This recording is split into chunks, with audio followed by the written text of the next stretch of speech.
जय हिंद जय बिहार। देखिए क्लास 10th का बहुत इम्पॉर्टेंट प्रश्न है, साइंस में केमिस्ट्री में दे रहे हैं बिहार बोर्ड का। कॉपी कैसे लिखेंगे ये तरीका हम लिख के आपको दिखा रहे हैं। जैसे यहाँ प्रश्न हम ले लिए, डॉक्टर आयोडीन युक्त नमक की सलाह क्यों देता है? सोडियम हाइड्रोक्साइड या धोने वाला सोडा या कास्टिक सोडा का सूत्र लिखें। सोडियम बाइकार्बोनेट या सोडियम हाइड्रोक्साइड हाइड्रोजन कार्बोनेट या खाने वाला सोडा का सूत्र लिखें। चौथा सवाल है, सोडियम को केरोसिन में डुबोकर क्यों रखा जाता है? तो इस तरह से जब मेरा प्रश्न ऐसे दिया हुआ रहेगा प्रश्न पत्र पर, तो हम इस तरह लिखेंगे। देखिए यहाँ से हमने अंडरलाइन करके हटा दिया है, ये मेरा उत्तर पुस्तिका है। समझिए ये मेरा उत्तर पुस्तिका है और ये कुछ भी नहीं है, ऐसा इधर कुछ भी नहीं है, ठीक है। ये मेरा उत्तर पुस्तिका सीधा सीधा देखिए, साफ साफ देखिए उत्तर पुस्तिका है मेरा। अब हमने देखा ये प्रश्न पत्र पर, हमने देखा प्रश्न संख्या 1 है, तो यहाँ हमने लिखा है साफ साफ, देखिए यहाँ पे साफ साफ लिखा है प्रश्न संख्या 1 आयोडीन। लिख के ये देखिए यहाँ बुंदा दिया हुआ है, इसको कहते हैं लोप, लोप चिन्ह, इसको बोलते हैं लोप चिन्ह। ये बुंदा बुंदा बुंदा, इसको हिंदी में लोप चिन्ह कहा जाता है। मतलब ये बीच में जो खत्म हो गया, आयोडीन युक्त नमक की सलाह क्यों देता है, आयोडीन युक्त नमक की सलाह, बाकी जो अक्षर वो लुप्त हो गया, लास्ट वाले अक्षर को हमने ले लिया। इसे पता चला कि ये प्रश्न क्या कहता है, एग्जामिनर अपने आप देख लेगा कि ये सवाल क्या कहता है। एक्सपर्ट कॉपी में ऐसा लिखने के लिए सलाह दिया जाता है, और बड़े कंपटीशन वगैरह में देखेंगे तो एकदम क्लियर है क्वेश्चन, एग्जामिनर को देखने का जरूरत नहीं है। नीचे लिखे हम साफ साफ उत्तर, क्योंकि देवनागरी है। हमारे आहार में आयोडीन की कमी के कारण घेघा ग्वाइटर रोग होता है, इसलिए डॉक्टर आयोडीन युक्त नमक की सलाह देते हैं। फिर से देखिए, हमारे आहार में आयोडीन की कमी के कारण घेघा रोग होता है, इसलिए डॉक्टर आयोडीन युक्त नमक की सलाह देता है, जिसके कारण आयोडीन की पूर्ति हो जाए और घेघा रोग नहीं हो। ठीक है। देखिए दूसरा सवाल कैसे हम स्टॉप लगाए हैं, देखिए यहाँ बीच बीच में, ये दोनों बीच के लाइन में स्टॉप लगाए हैं।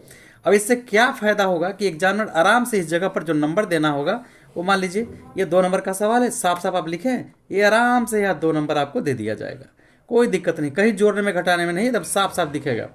दूसरा प्रश्न संख्या दूसरा था, सोडियम हाइड्रोक्साइड का सूत्र लिखे। तो सोडियम हाइड्रोक्साइड लिख के, ये फिर वही बुंदा बुंदा, ये देखिए इसको लोप लाइन कहते हैं, लोप चिन्ह कहते हैं, मतलब बीच में गुप्त खत्म हो गया है, ये फुल स्टॉप दे दिए हैं।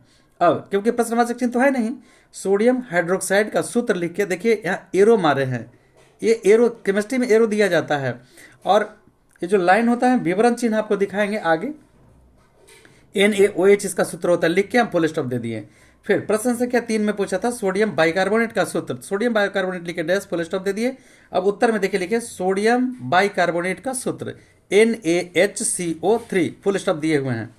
आगे देखिएगा, प्रश्न संख्या 4 में था सोडियम धातु को या सोडियम को केरोसिन में डुबोकर क्यों रखा जाता है।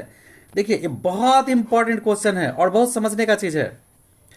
तो यहाँ हमने सोडियम डॉट डॉट, देखिए बुंदा बुंदा है, एकदम ध्यान दीजिए, बुंदा ही देना है आपको, ये बुंदा ही देना है, क्योंकि लोप चिन्ह होता है ये दे दिए तो इतना लिखना भी नहीं पड़ा, लास्ट में लिख दिया रखा जाता है। क्वेश्चन पकड़ में आ गई कि सोडियम धातु को केरोसिन में डुबाकर क्यों रखा जाता है।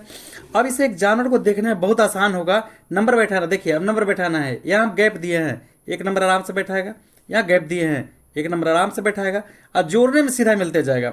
अब मान लीजिए मेरा प्रश्न खत्म हो गया है, यहाँ देखिए यहाँ भी जगह है, वो आराम से नंबर को बैठा दिया जाएगा।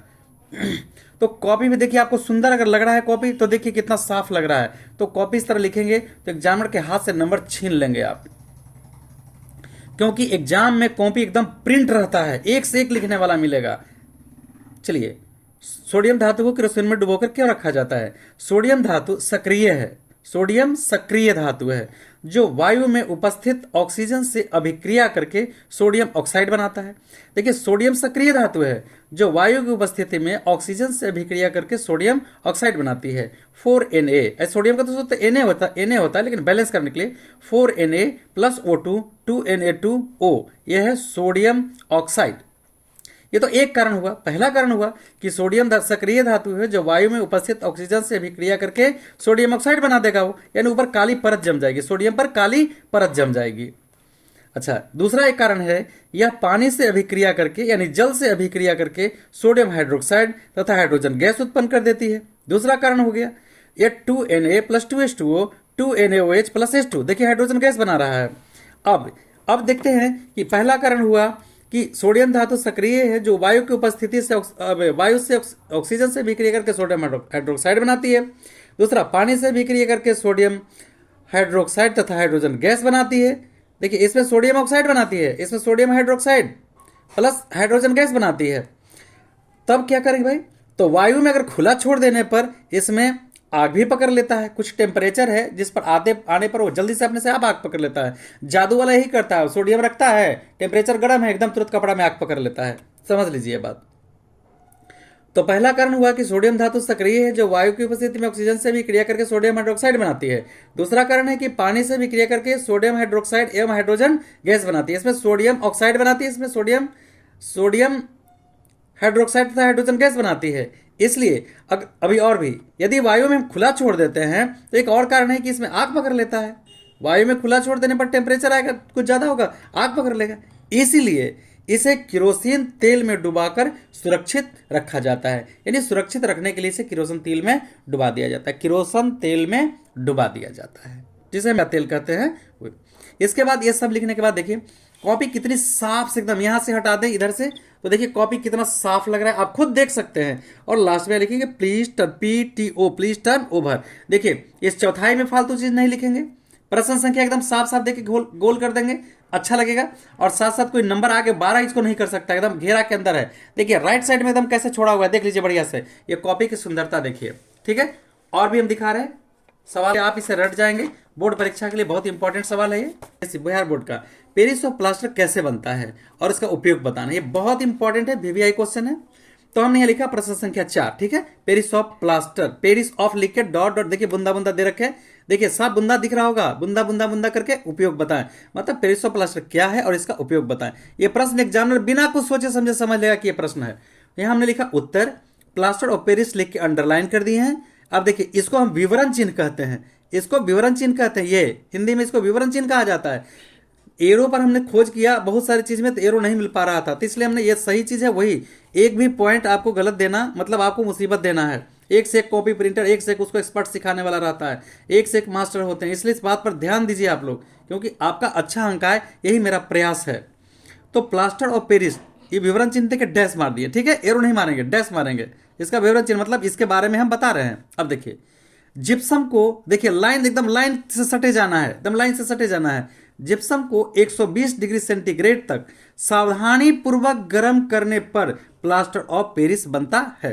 अब बोलेंगे सावधानी पूर्वक गर्म नहीं करेंगे तो 150 से, जैसे 120 से जैसे ही टपेगा ना 150 के आसपास जाएगा, बाप का पेरिस ऑफ प्लास्टर डेड कर जाएगा, मर जाएगा, उससे उसका कोई काम आप नहीं ले सकते हैं। इसलिए एकदम सावधानी से इसको गर्म करना है, टेम्परेचर को देखते रहना है।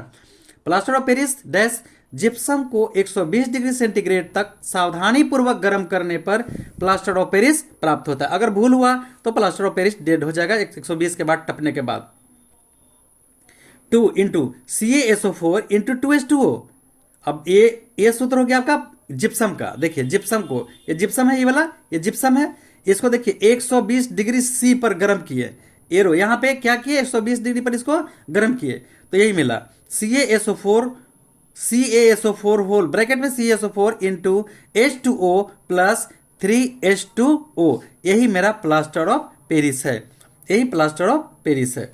अब दूसरा सवाल था इसका उपयोग बताएं, इस लाइन को छोड़ेंगे, यहाँ पे लिखेंगे प्लास्टर ऑफ पेरिस के निम्नलिखित उपयोग हैं। देखिए यहाँ भी देखिए विवरण चिन्ह दिए हैं, देखिए ध्यान से ये विवरण चिन्ह दिए हुए हैं, प्लास्टर ऑफ पेरिस के निम्नलिखित उपयोग हैं। अब इसमें हम थोड़ा सा हमसे गलती हो गया है, क्या हुआ है देखिए, मूर्ति बनाने में पहला हुआ, दूसरा देखिए ये नंबर देके इसके सीधे छोड़ते जाना चाहिए था, मिस्टेक हो गया हमसे, हम बता रहे हैं आपको मूर्ति बनाने में। दूसरा शल्य चिकित्सा में टूटी हुई, अब ये हड्डियों हमको यहां से लिखना चाहिए था, ये सीधे छोड़ना चाहिए था। ठीक है, आप किताब वगैरह में देखिए एकदम ऐसा रहता है, शल्य चिकित्सा में टूटी हुई हड्डियों को बैठाने और जोड़ने में पट्टियों के रूप में उपयोग किया जाता है। अब देखिए हम फुल स्टॉप लगा दिए, मतलब ये मेरा प्रश्न पूरा हो गया। देखिए आप किताब देखिए, किताब में निम्नलिखित कारण है सब चौथाई के अंदर रहता है, कोई भी चीज रहता है उसको ध्यान से देखिए, आप खुद एक एक्सपर्ट हैं, आप किसी के सलाह, मेरा भी सलाह मत मानिए, आप किताब में स्टडी करिए, किताब को देखिए, समझिए आप कॉपी कैसे अच्छा लिखेंगे। मैट्रिक का विद्यार्थी एक्सपर्ट होता है, हमसे भी अनुभव लेना है, किसी और से भी अनुभव लेना है, और जो उचित हो उसे लिखिए आप। ये हम आपको बता दिए हैं, सावधानी नोट, ये उत्तर नहीं है आपका, ये आपका उत्तर नहीं है, उत्तर आपका यहीं तक है। ठीक है, अब देखिए आराम से कॉपी कितना साफ सुथरा आपको लग रहा है, नंबर जहां कहीं भी बैठा ना एग्जामिनर आराम से बैठाएगा। अब ये है plaster of Paris CaSO4 whole 2 into 2H2O। अगर प्लास्टर और पेरिस का हमको सूत्र पूछेगा तो ये प्लास्टर ऑफ पेरिस का सूत्र है, या इसको कैल्शियम सल्फेट हेमीहाइड्रेट भी कहा जाता है। आपको अथवा में ये सवाल दे देगा, ऐसे दे देगा तो आप कहेंगे कि अरे क्या चीज़ है, तो पेरिस ऑफ प्लास्टर कहिए या कैल्शियम सल्फेट हेमीहाइड्रेट कहिए, इसका सूत्र दोनों एक ही चीज़ है, ये दोनों एक ही चीज़ है, ठीक है ना, ये दोनों एक ही चीज़ है। CaSO4 into half H2O। अब 120 से अधिक अगर गर्म करेंगे तो 150 डिग्री जाते जाते ये मृत हो जाएगा, डेड हो जाएगा। तो मेन आपका उत्तर यहां से लेके देखिए, यहां से लेके और यहीं तक आपका आंसर है। ये हम आपको सावधानी बता दी है कि पेरिस ऑफ प्लास्टर गर्म करने से क्या खराबी हो सकता है। देखिए अब ये विरंजक चूर्ण है। विरंजक चूर्ण या ब्लीचिंग पाउडर क्या है, इसका अंग्रेजी भी जानना जरूरी है। कभी खाली अंग्रेजी पूछ दिया था एक आध बार, ये ब्लीचिंग पाउडर से क्या समझते हैं, तो ऐसा नहीं कि इंग्लिश में आपको उत्तर देना है, ठीक है, क्योंकि आप भाषा भरे हुए रहते हैं पहले से। मातृभाषा के बारे में क्या लिखे थे, देवनागरी लिपि लिखे रहते हैं। चलिए मेरा प्रश्न हो गया, तो प्रश्न से हमको कोई लेना देना नहीं है। अब हम उत्तर पुस्तिका पर उत्तर लिख रहे हैं, तो लिखेंगे ये मान लीजिए प्रश्न संख्या मेरा 1 था, तो लिखेंगे प्रश्न संख्या 1, यहाँ हम एरो दे सकते हैं, ठीक है, ऐसे लिख के एरो। अब क्या है विरंजक चूर्ण, विरंजक चूर्ण देखिए बूंदा बूंदा बूंदा, इसको क्या बोलते हैं, इसको क्या बोलते हैं, हाँ लोप चिन्ह बोलते हैं, लोप चिन्ह इसको बोलते हैं, ध्यान रखिएगा। या कट कट कट होता था, कट कट नहीं देना है यहाँ। आप देखिएगा फॉर्म उर्म भरिएगा किसी चीज का तो रहता है पिता का नाम dot dot dot dot dot, माता का नाम dot dot dot dot dot dot, school का नाम डॉट डॉट डॉट। आप जानिए जानिए इसको, ऐसा रहता है या नहीं रहता है। तो विरंजक चूर्ण लिख दिए डॉट डॉट डॉट, बताएं, मतलब विरंजक चूर्ण के बारे में कुछ बताना है, एग्जामिनर समझ लेगा कि बच्चा क्या लिखा है। अब हम यहाँ विरंजक चूर्ण देखिए, विरंजक एक बूंदा ज्यादा हो गया, विरंजक चूर्ण लिख के डैश दे दिए, इसको हम बोलते हैं विवरण चिन्ह। अब हम विरंजक चूर्ण का विवरण दे रहे हैं, और छोटा भी नहीं होना चाहिए, माइनस से थोड़ा बड़ा होना चाहिए, ये बात का ध्यान रखिएगा। शुष्क बुझे हुए चूने, इसका सूत्र होता है CaOH2, CaOH। देखिए विरंजक चूर्ण शुष्क बुझे हुए चूने, इसका सूत्र होता है CaOH2, ये ब्रैकेट के बाहर 2 है, देखिए ये ब्रैकेट के बाहर 2 है, यहां गलती से हो गया था। शुष्क बुझे हुए चूने, इसका सूत्र होता है CaOH2। तो शुष्क बुझे हुए चूने को 40 डिग्री सेंटीग्रेड तक तप्त कर उसके ऊपर क्लोरीन गैस प्रवाहित कर विरंजक चूर्ण प्राप्त किया जाता है। देखिए हम इसको छोड़ के नीचे वाले लाइन में लिखते हैं ना, तो देखिए यहाँ क्या हुआ है, ये एकले जाके इसमें सट गया है। अगर यही हम निचला लाइन से लेते तो ऐसा नहीं होता, क्योंकि ये लाइन देखिए इसमें टच कर गया, तो हम अक्सर लिखते थे इस लाइन को, अभी लाइन को छोड़ के नीचे से लिखते हैं। आगे हम आपको दिखाएंगे विरंजक चूर्ण कैसे। शुष्क बुझे हुए चूने CaOH2 को 40 डिग्री सेंटीग्रेड तक गर्म करने पर उसके ऊपर क्लोरीन गैस प्रवाहित करके विरंजक चूर्ण प्राप्त किया जाता है। CaOH2 plus Cl2 chlorine gas, Ca bracket में OCl into Cl plus H2O, यही मेरा विरंजक चूर्ण हुआ, यही मेरा अंडरलाइन कर दिए, ये मेरा विरंजक चूर्ण हो गया। जो मुख्य चीजें होता है उसको अंडरलाइन से दिखा दिया जाता है।